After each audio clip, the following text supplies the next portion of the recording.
కేంద్ర సహాయ మంత్రి బండి సంజయ్ కుమారుడు బండి సాయి భైరత్ తెలంగాణ హైకోర్టును ఆశ్రయించడానికి ప్రధాన కారణాలు తనపై నమోదైన పోక్సో కేసులో మధ్యంతర బెయిల్ అంటే ఇంటర్మ్ బెయిల్, యాంటిసిపేటరీ బెయిల్ కోరడం లేదా ఆ కేసు కొట్టివేయాలని క్వాష్ పిటిషన్ దాఖలు చేయడం. ఈ వ్యవహారానికి సంబంధించిన పూర్తి ఆధారాలు కింద ఉన్నాయి, నా దగ్గర ఉన్నాయి, చెప్తున్నా మీకు. ఇగో హైకోర్టుకు వెళ్ళడానికి గల ముఖ్య కారణాలు ఏంటంటే అరెస్టు భయం.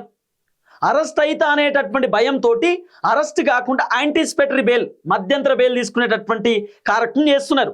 హైదరాబాద్లోని పేట్ బషీర్బాగ్ పోలీస్ స్టేషన్లో ఒక 17 ఏళ్ల మైనర్ బాలికపై లైంగిక వేధింపులకు పాల్పడ్డారనే ఆరోపణలపై భగీరథ్పై పోక్సో చట్టం కింద కేసు నమోదైంది.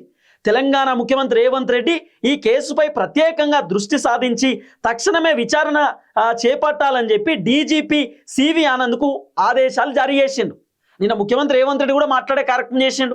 8వ తారీఖు కేసు నమోదైతే ఇప్పటిదాకా మీరు ఎందుకు చర్యలు తీసుకోలేదు, ఇప్పటిదాకా మీరు ఎంక్వైరీ ఎందుకు చేయలేదు, మీరు గట్ల వదిలేస్తారా, తప్పు కదా, ఒక మైనర్ అమ్మాయి ఇబ్బంది పడుతుంటే మీరు ఇమీడియట్లీ ఎందుకు యాక్షన్ తీసుకోలేదని చెప్పి ముఖ్యమంత్రి రేవంత్ రెడ్డి నేరుగా సివి ఆనంద్ సార్కి ఫోన్ చేస్తే డీజీపీ గారు చెప్పినారట, లేదు ప్రధానమంత్రికి సంబంధించినటువంటి సభలు ప్రోగ్రామ్స్ ఉన్నటువంటి ఆ నేపథ్యంలో పోలీసులు మొత్తం కూడా బందోబస్తు చూసుకున్నారు, ఫుల్ బిజీగా ఉంటుండే పోలీసులు, కాబట్టి మేము చర్యలు తీసుకోలేకపోయినాం, ఇప్పుడు మేము తక్షణమే చర్యలు తీసుకుంటామని చెప్పి డీజీపీ గారు ముఖ్యమంత్రికి చెప్పే కార్యక్రమం చేసినట్ట.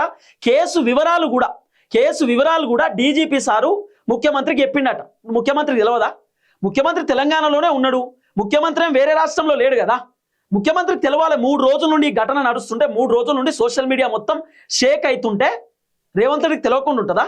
రేవంత్ రెడ్డి ఫోన్ చేయడం 3 రోజుల తర్వాత. అంటే ఇప్పుడు ప్రధానమంత్రి తెలంగాణకు వస్తుండంటే అన్ని బంద్ చేస్తారా? అన్ని బంద్ చేసుకొని ప్రధానమంత్రికి సంబంధించిన ప్రోగ్రాం దిక్కే ఉంటారా పోలీసులు మొత్తం?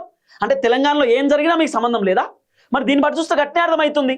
ఒక మైనర్ అమ్మాయి కేంద్ర మంత్రి కొడుకు నన్ను ఇబ్బంది పెట్టిండు అని చెప్పి కేసు పెడితే పోక్సో కేసు అవుడుతో అవతల వ్యక్తిని ఇమీడియట్లీ అరెస్ట్ చేయాలన్నట.